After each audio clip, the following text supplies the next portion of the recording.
Welcome everybody, and for those of you who don't know us, because I know there's some new faces here, and I don't know if this is your first time here or if you've been here for a long time. But I am Nayaswamis Maria, this is Nayaswamis Ananta, and we lived here many years in Sacramento, and for many years now we've been living again up at Ananda Village. So it's a joy to be able to come down here on occasion and just be with you again in this wonderful vibration. So our service this morning is on the inner kingdom. And I wanted to just begin with the words that prefaced the reading this morning because they're very important. It says, truth is one and eternal. Realize oneness in your deathless self within. So truth is eternal. It's all one. We get that, all of us. But this part, realize oneness with it. This is a very powerful admonition for us because it's essentially challenging us to really go deep in our spiritual life. Realize oneness in your deathless self within. What is that deathless self? Do we know it? We speak of the soul, we acknowledge the soul, we know of the soul to a certain degree, but whether we've just started on the spiritual path or whether we've been on the path for decades, for the greater part of this life, knowing that deathless reality within is something that takes lifetimes, evidently, right? It takes a long time. There's a lot there to know because there's a lot there to open up to. And so the whole reading is prefaced by this. In other words, seize the opportunity of the spiritual life. Seize the opportunity to grow in expanding awareness. Don't waste your time. Let us not waste our time. The time is now to know this. And Yogananda, Paramhansa Yogananda, he said, I want each of you to have the experience of God. In other words, there's no reason why we can't. There's no reason why we can't go deep in our spiritual life. You know, family, career, whatever it is, there's no reason why we can't go deeper. Of this inner kingdom, it's so described and put out in a beautifully invitational way through so many of the chants that we sing. This was going through my mind yesterday, and I was thinking there's that chant, Kriya chant, go thou to thy inner home. It's referred to as home, home. Something of great and powerful familiarity to each one of us on a soul level. The inner castle, the castle of peace, the temple of silence, the cave of silence, the temple of samadhi. And so just again and again through our chants, we are reminded of this inner kingdom and its proximity. You know, we sing these chants not because there's something far off and not real or relevant to us, but they're very relevant. And they stir up those soul memories of familiarity with this kingdom. And it's there to be found, it's there to be experienced, it's there to be realized. I was reading again recently the book Through the Chakras. One of our longtime members, now living at Ananda Village, Savitri Simpson, wrote this book. And if you know her and her husband Sudarshan, it's very fun because in a more obvious way, perhaps if you know them, but a lot of each of them is in the book. It's a novel, and it's a novel about the chakras, the inner anatomy of the individual, the inner astrology of the individual, No matter what we do, even as devotees, even as disciples, we're overwhelmed with all of these signs that say, look to your body, you are the body, you are matter, you are this problem, you are this disease. Just, on and on. The world convinces us that we're temporal and that we can fall apart at any moment. But to the spiritual aspirants, specifically to, in our case, as students perhaps of this path of Yogananda's teachings, perhaps disciples, we are, and in general, if we're seeking spiritually, if we're seeking to expand our consciousness, we're trying to deepen our awareness of the soul. And again, Savitri so beautifully in this book, it's a novel, but it's based on the teachings of Paramhansa Yogananda. And everything is in there about the chakras and that inner world. But it's in this playful way, in this setting of this novel. And just to say that the key person in it, Sabella, she's the main figure, and she's going on this inner journey through the chakras. And she meets up on this journey with the Pandavas, who are the main characters in the Mahabharata. They're the main protagonists. They're the good guys. And she meets up with them and with Mother Kundalini.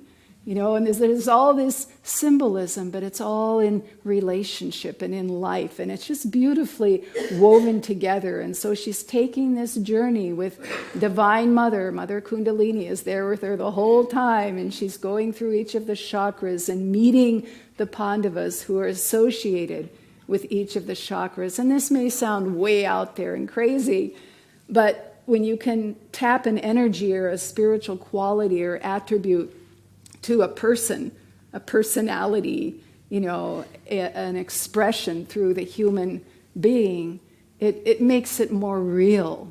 It's not so abstract.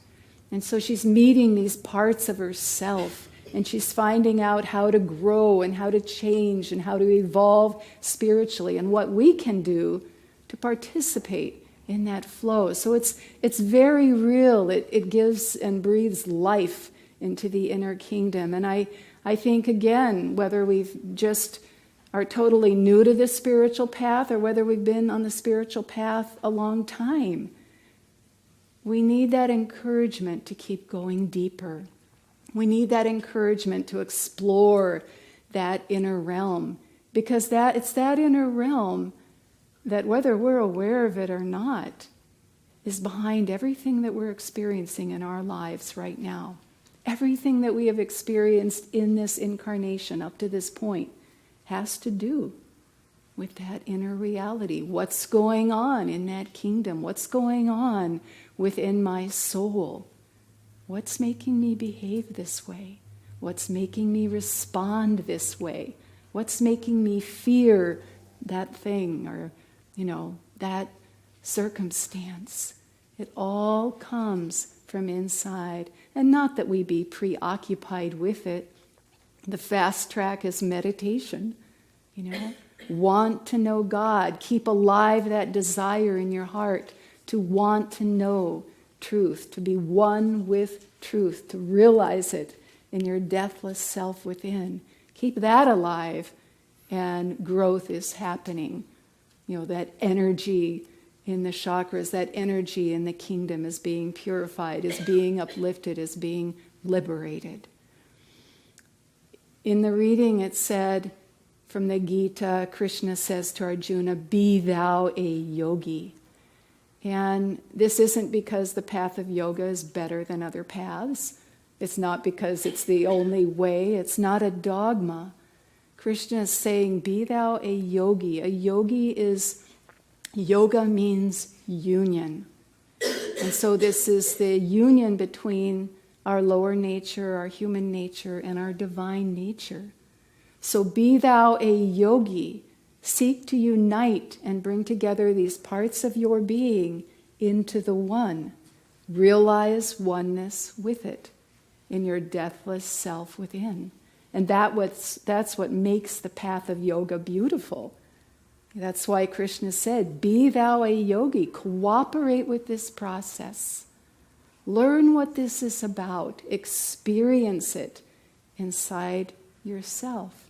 Be thou a yogi, be one united with the infinite. We had recently in one of our study groups at the village, Nitai Duranja, a founding member of Ananda Village, shared with us over the course of a few weeks the fruit of his focus for a lifetime on education for life, which is the philosophy, if you will, of education as expressed through Ananda, through Yogananda's teachings. And he has condensed this into what he calls life skills training. And this is based on Paramahansa Yogananda's psychological chart, which looks at our makeup and tells us how to get from where we are now spiritually to a higher state of awareness. That's essentially what it does. Life skills training to take us where we are at now and help us to move forward on the spiritual path, to expand our awareness, our consciousness. And so he was meeting with us over the course of a few weeks, and we each picked little parts of that we wanted to work on, and then we would talk about it and share it together. And the part that I chose and was just drawn to was expanding one's sympathies, including others in one's reality, reaching out to really embrace all hearts. And I figure in what Master Yogananda has given me to do, the more I can work on that and improve that, the better it'll be. So expanding sympathies, that's what I chose. And then he gave us these little points to work on inwardly to get to that place where we're trying to go spiritually. And so I chose two things. And the first one was, he said, listen to a piece of music and just listen to it for about 10 minutes and see where it takes you. That was the only direction. And so I listened to a piece by Swami Kriyananda, one of my favorites. It's called Nina Nana. He sings it in Italian. It's a lullaby. And it's sung in English too, but I love to hear him sing this song in Italian. It is so full and overflowing with love. And I started to listen to it, and I wasn't expecting anything. I was just enjoying it as I usually do. And I could just feel this wave of love, divine love, coming through. And then it's a very short song, not even halfway into it, my consciousness was just led to two friends who were very much in need of help at the time, who needed prayer. And then I just very naturally started praying for those two people. And afterwards I just thought, wow, wow, it's so easy to expand our sympathies. It's so easy to expand our consciousness if we'll just take the time, the moment, the piece of music, the inspiring environment, whatever it is, to just be in that vibration and let it go and let it expand. It was just so beautiful, so profound. The other experience I had was, it said, when you are in nature, you see, I had to pick things that were really easy for me, like all of us is very busy. So music, nature, I can do that. It's in my life. But who knows what that new experience would be. And so I was out walking. It said, just, when you're in nature, take the time to stop. I walk plenty, and I do walk slowly because I stop a lot. But take the time to stop and really consciously, super consciously listen. And so I was on one of my normal routes through the trails at Ananda Village, and I came along and there was this single flower on this stalk. It's called a scarlet fritillary, for those of you who know wildflowers. Absolutely gorgeous. And while it's local to the area. It's really rare that you will see one on the property. Over the years, maybe I have 3 times over 40 years or something. Because it needs a specific environment. And this whole area had just been cleared of underbrush, so just the tall towering pines and oaks, but a lot of light in there. 1 stalk on the whole property. And it was a foot from the road, and I saw it, and I just went, oh my gosh, it's this 6 like red bells, beautiful bells, little, they're not bigger than that. And on the inside, it's just all sprinkled gold and yellow little dots. And so here's these little bells on this single stalk about this high. And I'm standing there and looking at it and just thinking, wow, this is amazing. This is so amazing. This happens so infrequently, and here it is. And probably most people wouldn't notice it, even though it was there on the side of the road, because everything else is brown and green, and, it's just easy to miss it. And I was looking at this flower and just captivated in wonder. And this thought came that when we open to the bigness of nature, we exercise that ability. It's just the same with people. If we can see that bigness and wonder in nature, we can see that bigness and wonder of each individual soul. It was very profound. I wasn't expecting it. I wasn't looking for anything of any particular, order. But there it was. There it was. And so that inner kingdom, it's trying to invite us in. It's trying to welcome us in.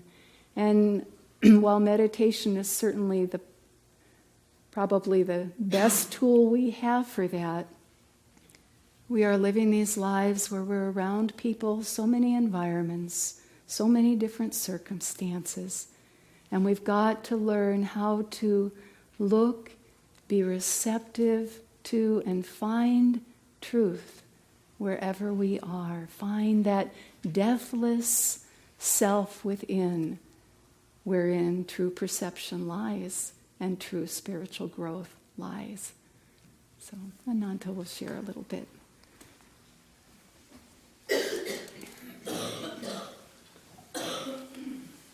Well, I'd also like to welcome all of you, those who are new and those who we've known a long time. I just wanted to briefly talk about this inner kingdom. The impetus of our society right now, and I guess most of the time, is not the inner kingdom. You don't hear inspiring quotes on the news. You hear the most raunchy, most insulting, most shocking verbiage. You don't hear of the wonderful, selfless efforts by people. You hear about the most shocking crime. And so the focus of our society is on the outer kingdom, on the outer level of reality. And this reading and using Christ and the Buddha and Krishna and all the masters who have ever lived is a focus on the inner reality which underlines and really animates the outer reality. The fact is that people are seeking wealth and fame because they're seeking the joy of the soul. And they've mistakenly flipped the movie outward. And it seems like if you had a lot of money, you'd be happy. If you were the highest political office, you'd be happy. If you had the biggest movie, biggest startup, biggest car, biggest something, you'd be happy. But what are they seeking? Joy, peace, fulfillment. They're seeking the inner kingdom. It's a terrible joke.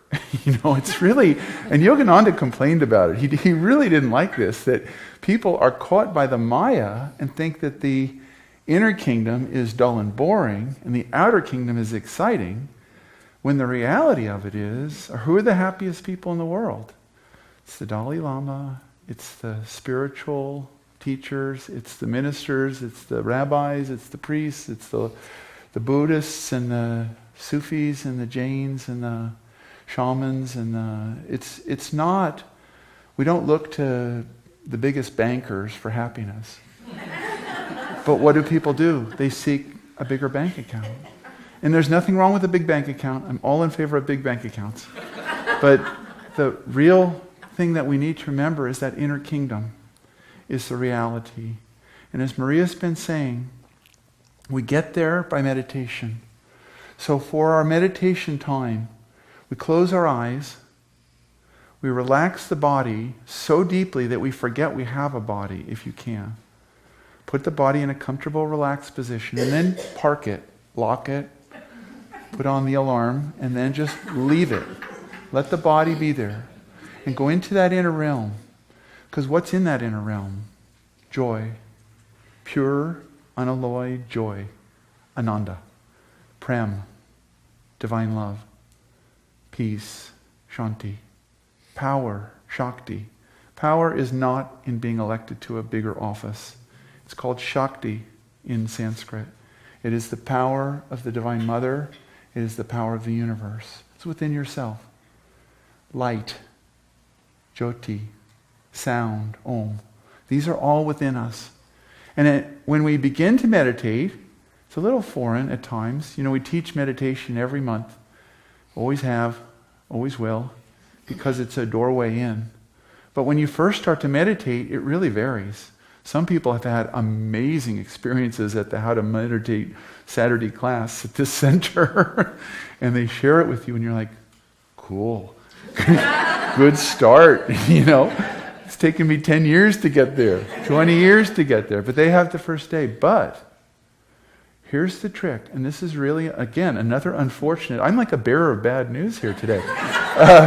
But there's this unfortunate aspect to this, is that you touch the inner kingdom, you have to grab hold of it. You have to touch it and hold it. Because Maya, the pull outward, is a conscious force. And it is trying to get you to abandon the inner kingdom and move to the outer kingdom. And that's an unfortunate reality, but that's the way the universe is set up. Take it up with the Heavenly Father, not with me. I didn't design this. But the point is, it draws us out. And so we have to go to the inner kingdom, yes, and we have to spend some time there and get acclimated to it. And we have to become conversant with its vibration. And when we do, then meditation becomes effortlessly liberating. This is what Yogananda said. But we have to go there and we have to keep going there. We have to come for satsang. Thank you for coming today. Thank you for sharing these truths. You know them, I know them. But we remind each other of how deeply we are loved by our Divine Mother. We need to remind ourselves of that. If you just read the newspaper and watch the internet and look at the news, it's about people who commit bad things. How many stories are about kindness? How many stories are about the choir practicing? When I came in this morning, there's a girls' softball tournament across the street. And there was some really loud rap music going on. They were broadcasting it all the way into our parking lot. And then I walked in here, and the choir was singing these beautiful songs. And I thought, inner kingdom, outer kingdom. What do you want? I find that music very repulsive because it's degrading and it vibrates with my energy in a bad way. Maybe because of who I am or whatever.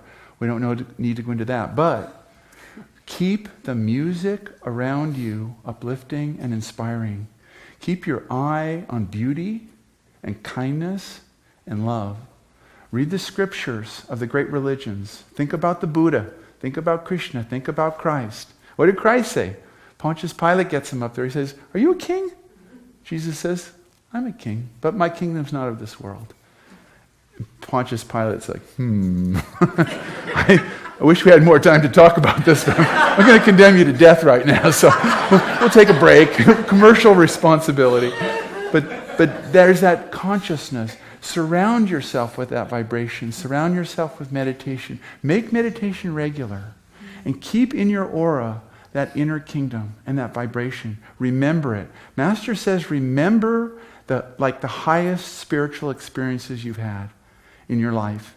And remember them. But then dive into that kingdom and have another spiritual experience. Make that spiritual experience your reality.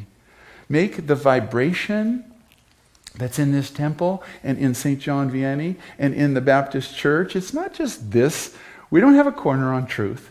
But keep the vibration that unites us all in divine love strong on your list. And make it a daily application to at work, in relationships, when having fun, when playing golf, when playing frisbee golf, whatever you do, ride your bicycle. Feel, as Maria was saying, the beauty and blessings of the Divine Mother through nature, through each other, through the beautiful clothes that you have on Sunday. You all look great.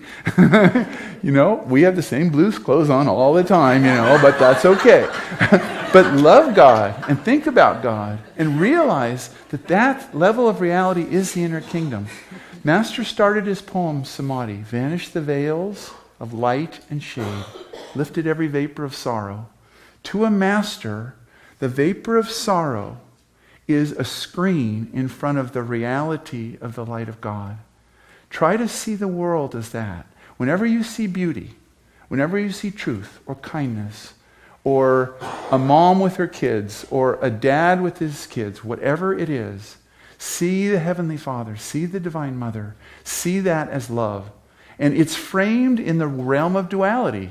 So what? It's still the divine consciousness flowing through. That's the state of a master. That's where we're going. Master walked through the world, Kriyananda walked through the world, the Buddha walked through the world. They saw it all, but what did they see? They saw light and kindness and divine love. Train yourself to look at that. Live in the inner kingdom and watch the outer kingdom from the inner kingdom, not vice versa. When you're starting, you have to say, well, what is this inner kingdom? What is this? Are you a king? No, my kingdom is not of this world. That's puzzling to Pontius Pilate. But don't let your consciousness live in the outer world. Live in the inner world. And then watch the outer world. All those students that you have in class, all those clients that you have at work, all the workers, everything. See it as instruments of the divine, making the world better and more beautiful. Because it's just as valid. In fact, it's more valid than looking at it from the outside and saying, oh, those strange people are praying at all these churches. This street is lined with churches, What flavor you want, you can just go up and down Coloma. You get everything. Why? Because there are a lot of people, most people know the inner kingdom is the reality, but they don't put as much time as they should into it. The masters say, put more time into it. And that's not just Yogananda, Buddha, Krishna, Moses, everybody said, live in that inner kingdom. It's way better than the outer kingdom. It's way better music. It's way better sights. It's way better colors. It's way better everything. Kindness is better than harshness. It just is. Everyone knows it. This current society that we're living in, there's this whole thought that harshness is good or it's acceptable. It's not. It's just bad behavior. Bad, bad, bad. Go home and write on the board 100 times, I will be nice to everyone. They don't teach that way anymore, but when I was in school, that's what always had to happen. You always had to write down the good stuff. Well, focus on the good stuff and meditate and feel that and realize that's the power of the universe. That's the power of the Divine Mother. And who is our mother? One mother, Divine Mother, mother of all the children, all the churches, all the races, all the countries. Then we are brothers and sisters, and we should behave like that. God bless you all.